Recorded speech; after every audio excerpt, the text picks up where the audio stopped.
Hey, what's up, guys? It's Bunmi here, and I am really excited about this video today. You guys know I have been telling you all since 2017, learn about crypto, learn about crypto. You need to use it as a way to add to your family's portfolio, build your digital asset wealth. And today we're going to talk crypto, we're going to talk a little business, but I have a special guest with me today, Roy. He and I are both in a business empowerment group that really teaches and coaches us how to make great money online and through social media. And Roy happened to mention how much of a crypto enthusiast that he is, and we are both in a project that you've heard me all talk about called the Debt Box. So I said, all right, Roy, I want you to come on. You're the expert guy. You know, I love crypto and I want us to just encourage people about the space and just open their minds to what we've got going on with crypto backed by commodities. So, how you doing today, Roy? I'm doing great. It's good to be on here. Good, good. I know we both said we've had a crazy busy day, so I thank you for taking some time out to share with my audience because, as you heard, it's my heart that I want people to learn this space. So, there's still some people out here there who think crypto is a scam, it's not real, or Oh yeah. it's just they have these negative thoughts. So, tell us a little bit about your story. Like, how did you get into crypto and your whole embracing of its story? Okay, so I am very freedom oriented. Everything I do is about freedom, right? So I didn't hear about crypto until 2017. And so my buddy came to me one day and said, I'm doing Bitcoin. And I was like, what's Bitcoin? So he broke it down to me and it was way over my head. But I was intrigued enough just by the peer-to-peer transactions that really intrigued me to transact in between me and you and not have anybody in between. And so I really dug into it and I just started watching YouTube videos like crazy. I just kind of self-educated myself, watched people for years and years. I bought and I ultimately started doing day trading, learned how to set up charts, and I just fell in love with the aspect of crypto. And so, fast forward all the way to 2000, I think it was 2023. My buddy called me up and told me about Debtbox. And so, for all the previous years, I was obsessed with finding the next big thing. So if you could find the next big thing in crypto, that's where you get rich. You can do all your research and find these new tokens that are just launching. And if you get in early, you can literally 10, 50, 100x your money. So that's kind of what I was obsessed with. I actually did hit a couple of them and I did really well on them. But ultimately it was gambling. And so I've always had a really busy lifestyle. I own a construction company. And so I really didn't have the time to watch the charts. I mean, I was up late at night, stressing out because had to catch the top of the green candle, Right. you know. So I was kind of burned out on the trading. I would win some and I'd lose some, and ultimately I was kind of even. I was probably still a little ahead, but it wasn't worth my time. So once I found out about Debtbox, I was obsessed because it was the concept of I could buy and set it and forget it typically, So just buying a node, running the network, and mining coins every day, and I didn't have to watch charts anymore. And Yeah. so I'm sorry, I didn't mean to cut you off, but I'm just agreeing with you because like that's absolutely a beautiful thing, and we have similar stories because um, I really got into crypto in 2017, and I was making videos. My dad and I encouraging people in our audience to truly learn about the crypto space and to educate yourself and embrace it because just like you, it was about economic freedom for us. And I would always tell people, Roy, like you don't have to sign up in a business to take part in crypto. A lot of people were signing up in these businesses that were actually scams or Ponzi's, and crypto was even getting a bad name because they were thinking they were in the crypto space, but no, you were just in a money program that used crypto, and people ran away with the money. It was a rug pull, or something not legitimate. So I've been telling people, like, you don't need to marry the two. But in July of 22, a friend of mine called me, Cedric Harris called me, said, "Hey, I got something for you to look at." And when I got on the webinar, they were talking about, it was Travis talking about crypto backed by real world commodities. And I was like, okay, this is different. This sounds interesting. And I saw that it was something that was really real.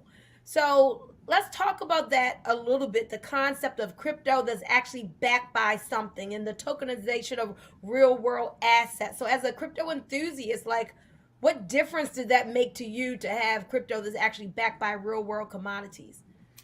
Well, that's just it. I mean, all the years I was into it, it almost seemed kind of like funny money because, I mean, when Bitcoin was first created, it was revolutionary, and then copycats came along, Ethereum came along, and that was ultimately what started smart contracts. And then DeFi came along. There's all these different things that came along, but as the years progressed, people were just kind of copying and pasting other people's projects and putting a fancy sticker on them and doing a really cool website. And people would buy, it would shoot up, and then they would rug pull. And so there was a lot of flashy things.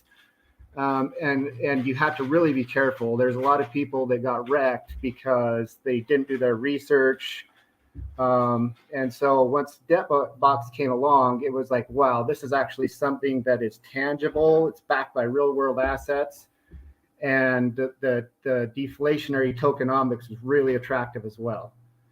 And so that's ultimately what pulled me in, is the real world assets tied to crypto. It's like, so I started pulling all my money from all my other investments and just started putting them into Debtbox, because now I actually get return on companies. It's almost like the new way of buying stocks.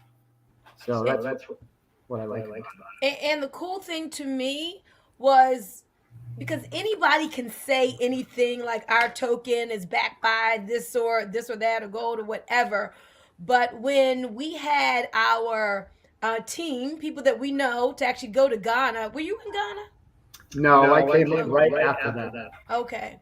Well, when we had the team to go to Ghana, and we see people we know, in the agriculture fields, in the gold mines, and just touring all the different sites of these commodities, and in Nevada at the oil wells. And it was like, listen, you can't fake that. Like, this is absolutely real. And then I was able to go to Utah to hear from the debt council. And I'm like, man, these guys are geniuses. It's like how they put this whole thing together, knowing that they had been in Africa working with commodities even before getting into crypto, and how they just decided to have the genius idea to bring this all together. I'm like, wow, this is masterful. I am so blessed to be able to be a part of this early on.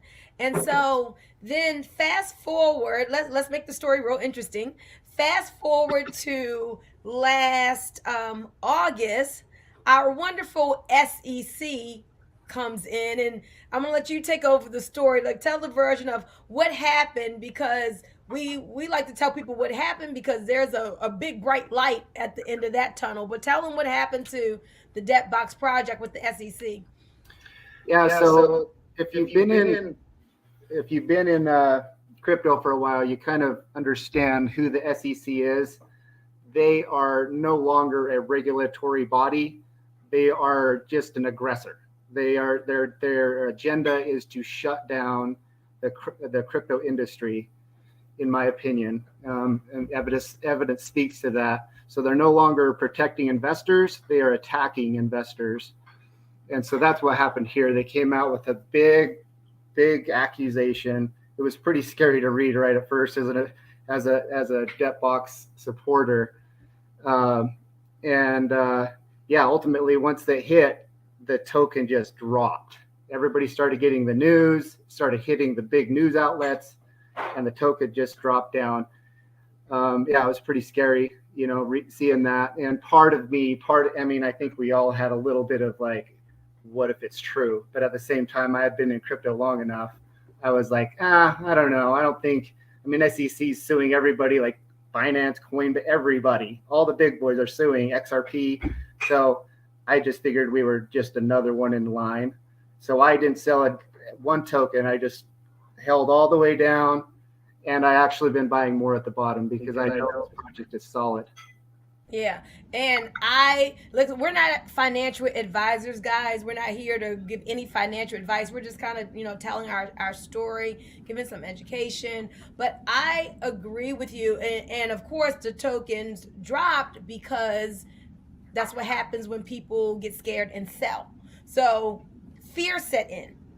And we saw this massive drop in the tokens that we had been earning.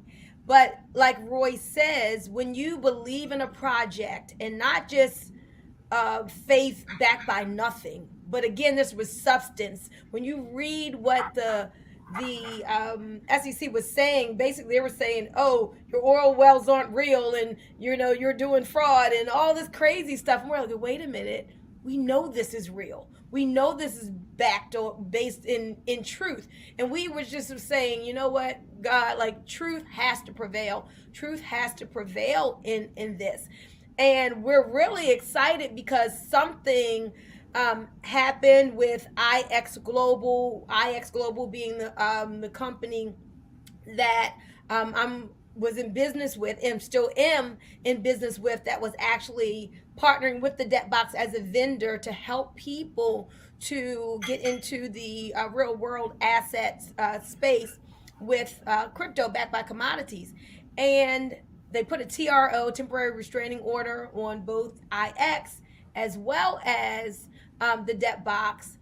But then we had some good news. So we had all this scary stuff happen, and then something happened that really has never happened before, as far as I know of.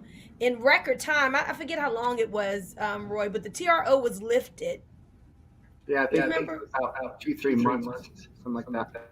Something about that, like in about 6 weeks or something, the TRO was lifted, and people were like, okay, well, and the judge realized, like, wait a minute, the SEC rushed in all this unsubstantiated accusations, and at the end of the day, months later, the judge said, SEC, wait a minute, we need to hold you in contempt of court, because basically you came in and just lied, caused a lot of damage to the whole ecosystem, but had the oil wells and everything to shut down something that was real and had vision, and it was really truly helping people, even helping a lot of people in Africa who was employed in the gold mines and in the agriculture fields, and helping villages and doing a great work globally in the world.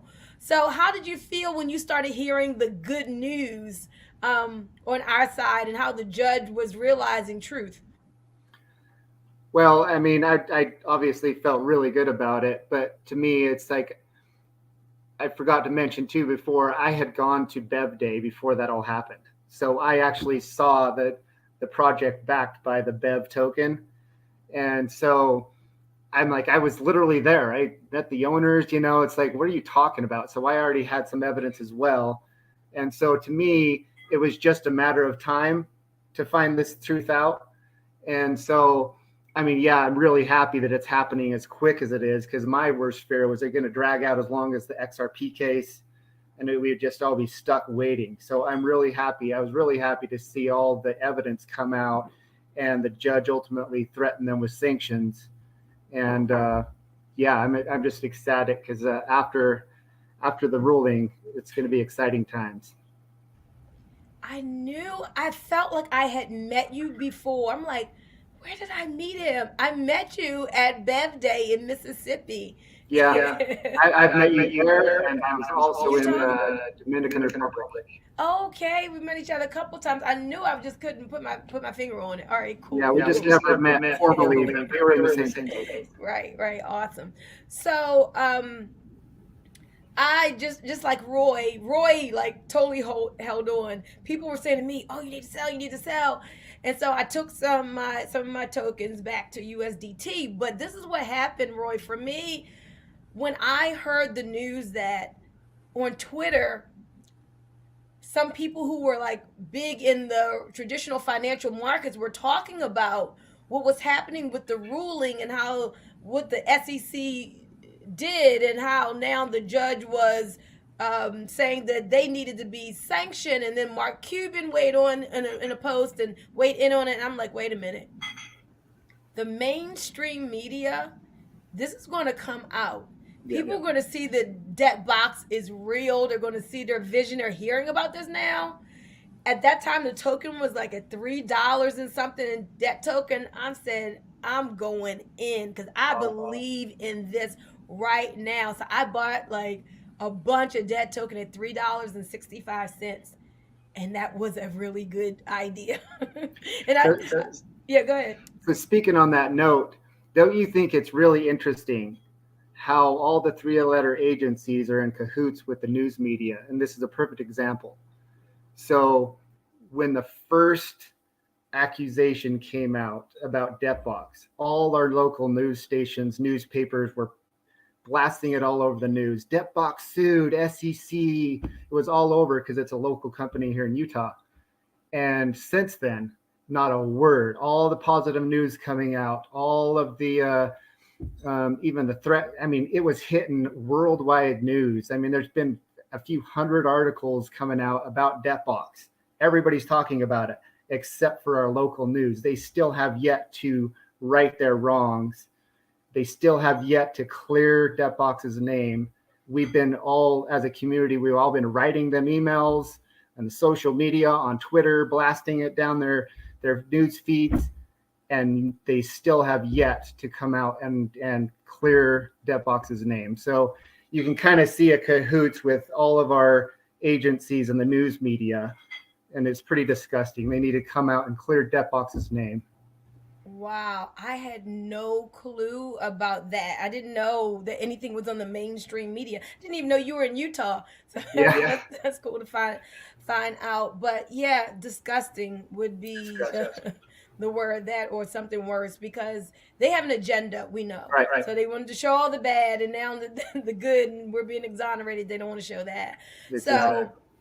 So here we are, guys. A real legit project, crypto backed by real world commodities, the tokenization of real world assets. We were blessed to find out about it, and early on when we did.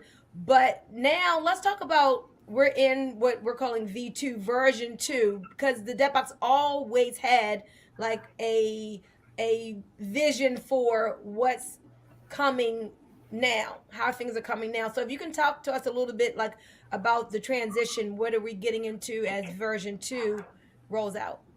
Okay, yeah. So version 2 is essentially a test net before they launch and move everything, migrate everything over to their layer 1 blockchain.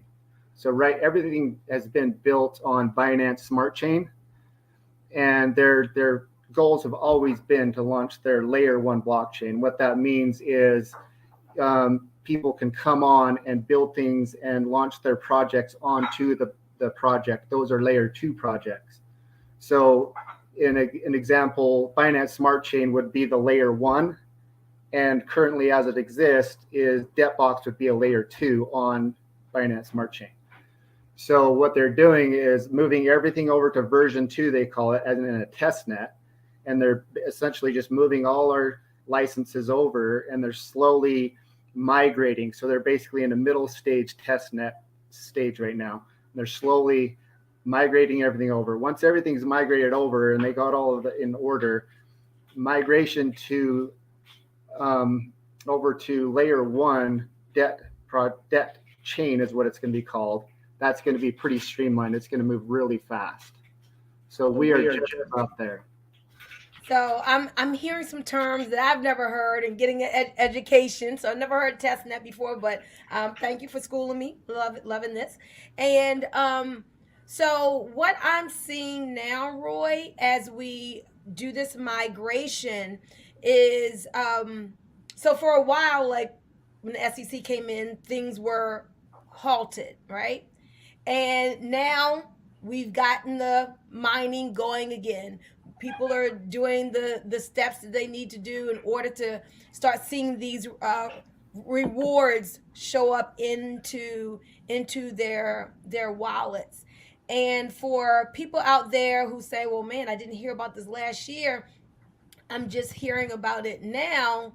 My question is, and I know the answer, my question to you is there still an opportunity for people to take advantage of this potential that we're sharing in?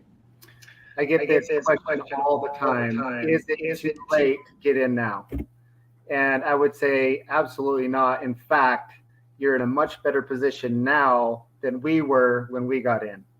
So if you didn't know, when we first got in, right, these things were selling for thousands of dollars a piece. I mean, I mean, some of them were $7,500 on launch day. People were paying $7,500 for these things, and it would be worth it because how many tokens you would mint or you would mine in that first period. So people were making a lot of money right up first, and then they would go down to like 500. That was their old or their most recent model. But back in the day when they first launched, they would start cheap and then go up as they went along. So they would be up to like some people were paying. I think the debt project was $15,000. So that's what we were paying, and we saw value in it. This was the value. We saw value, and they were selling out projects. So now, fast forward, the new model is they're free. You might not believe that, but they are. They're free. They're just a $25 minting fee, and that just goes to hard costs, developing costs, but they are free. So to take advantage now, yes, 100% you have the opportunity. They call them the OG projects, the NatG, the Black Gold. Those are about to become available again on version 2. So if you just set up your wallet, you can go and take advantage right now. And I mean, the token's cheap. So if you just want to buy tokens, right now is the best time to get in. Awesome. Thank you for sharing this information, because I know people want to know, well, wait, have I missed it? Or how can I take advantage of this? And again, guys, this is not financial advice. We do not have a crystal ball. We're just telling you our experience and our belief. But I'm very excited because through IX Global, which is how I found out about this, I continue to share this platform with people. And now, as he said, it's even better because we're showing you how you can literally get NFTs for free. So I believe the debt token has so much value. Like right now, even at $20, my belief is that it's so undervalued. And I believe that we're going to see a triple-digit debt token.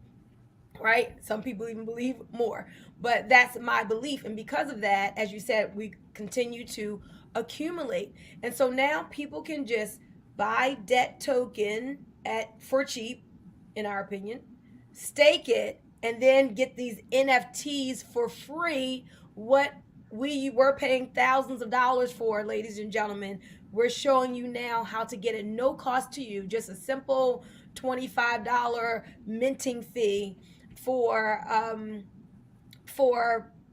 getting your NFT to start. Do you still call it mining? You still call it mining? It used to be proof of work. Mm-hmm. When it's proof of work, it's called mining. When you go to proof of stake, which that's what debt chain is, it becomes reward distribution. Reward. So I got to use my language right. Reward distribution. Yep. Okay. So to get your NFTs to start distributing rewards. Okay, um, so it's all about. I've always said accumulation rules the nation, and I believe in accumulating a portfolio of quality digital assets. And I believe that these are quality digital assets, and you want to have a percentage of your portfolio. At least I do with these quality digital assets. So I'm really excited about that. And with IX Global, what we do is we educate people.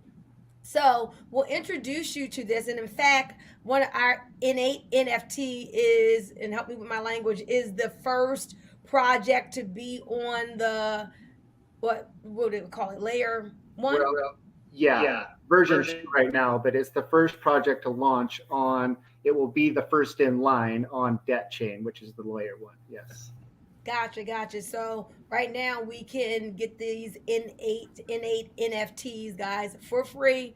All you have to do is do the minting and the staking, and which is cheap, cheap. So you're getting the NFT for free. So if you want to know more about that, get back with me, or if Roy showed you this video, get with him, and we'll set you up for how to do that. But what I love that IX is doing is providing crypto education, because I know for my audience there are a lot of people who are new to crypto or maybe haven't gotten in at all. And when you are a part of a project like this, you want to be able to have the a community where you can learn and be educated, not go in blindly. I saw a lot of people do that in the debt project early on. They just heard about the potential and they jumped in. They didn't know how to move around.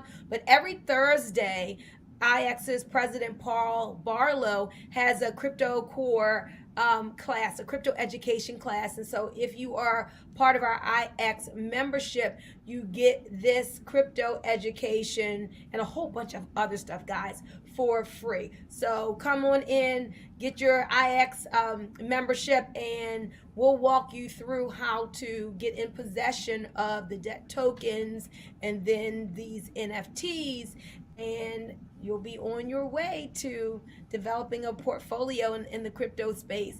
So, Roy, we're almost to, in another 3 minutes, we'll be to 30 minutes, and I appreciate your time.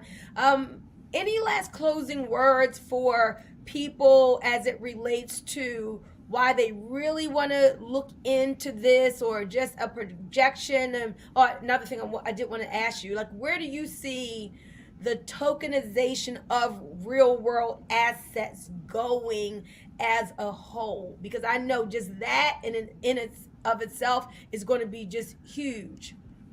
Yeah, yeah. So I think we should cover kind of how the tokenization of assets works, especially specifically with innate token, which is the NFTs that directly are tied to IX Global's project.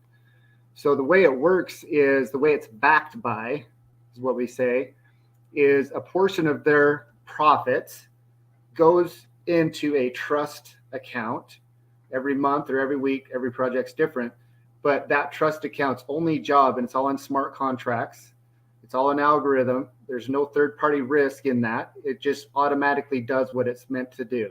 And that's the trust's only job, is to buy the token on the open exchange, which then does what? It creates buying pressure in the project. So there's always a buyer nonstop every day. And so that's how it's backing it. You've got a 24/7 buyer in that token, which what happens when there's a buyer? It makes the price go up. There's no guarantees, but I mean, that's common sense, right? So also what it does is all debt projects are called deflationary tokenomics. So what that does is, if you understand the dollar, they just print into oblivion. We've all experienced that in the last couple of years. What does that do? It devalues our dollar, which then creates inflation, and our purchasing power goes down. It's been a problem forever, since we got off the gold standard in 1970, I believe. And it will keep going. We're going to keep going into higher and higher inflation, in my opinion. And so we have to do something to to combat that. And so, if you understand Bitcoin, it's a fixed amount, which is massive. That's what makes it so valuable. It's a fixed amount. Only 21 million coins will ever be in existence. So it's the supply and demand factor that makes it so valuable. There's no printing more. It's only ever going to be 21 million. So what Debtbox has done is they've taken that same concept, but they say, what if it was deflationary? What if we actually started taking tokens out of the ecosystem?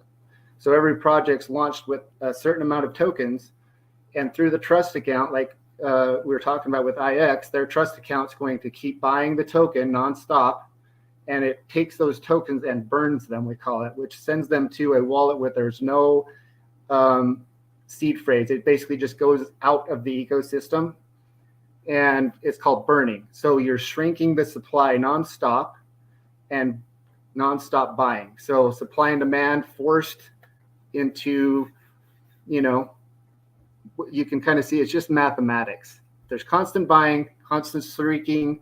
We've all experienced what happened with inflation. You go to buy something that there's not very much of, what happens to the price? So with that simple concept, Debtbox has figured out a way to tokenize projects. And so just mathematics alone, it doesn't take a genius to figure out what's going to happen eventually. There's no time horizons, there's no guarantees, but if you just understand mathematics, you can kind of see what's going to happen here. Well, I appreciate your knowledge. I appreciate the way you articulated that. People can see that we have something of substance here, something with like thought isn't even the right word, not just thought behind it, but genius behind it, genius behind it. And there is a great vision here that I'm excited to be a part of this vision. And I know, just like me, you want people to win. That's why you got excited about this and we started sharing this and shared it with your friends. And now we're sharing it with the general audience. So if this sounds of interest to you, if you want to learn more about crypto, if you've been hearing about IX and the innate token and you want to get some of those innate NFTs in your hands, or just start embracing the digital asset space, then give us a call. My number 980-888-2000, 980-888-2000. Roy, go ahead and give your number in case someone from your audience sees this and they can call you. Okay, my number is 801-554-3765. Awesome. So guys, we're absolutely here to as IX says, to innovate, inspire, and impact. This is innovation at its finest. You're not going to find technology and digital assets and an ecosystem out here like what we are talking about. So we're on the cutting edge of innovation, and we are absolutely inspiring people. Roy started out about freedom. For us, this is about economic freedom. And we believe in this space wholeheartedly. It's blessed us, but we haven't seen anything yet. And we're making an impact on people. We could be the kinds of people, Roy, where we just say, okay, we know this. Let's just keep it for ourselves. This is what we believe will help our family to increase its wealth. But we're not those types of people. We're like, okay, guys, what we want for ourselves, we want for other people. And that's why we made this video, to spread it to you all here today. So give us a call, get back with us, whoever shared this video with you, because we believe some great things are in store for our future. So again, thank you, Roy. So glad to be in the Breakfast Club with you. Anytime. It's so good to be here. Yes, and a part of this IX/Debtbox ecosystem. So with that, guys, you all have a great day. And remember, you are more powerful than you know.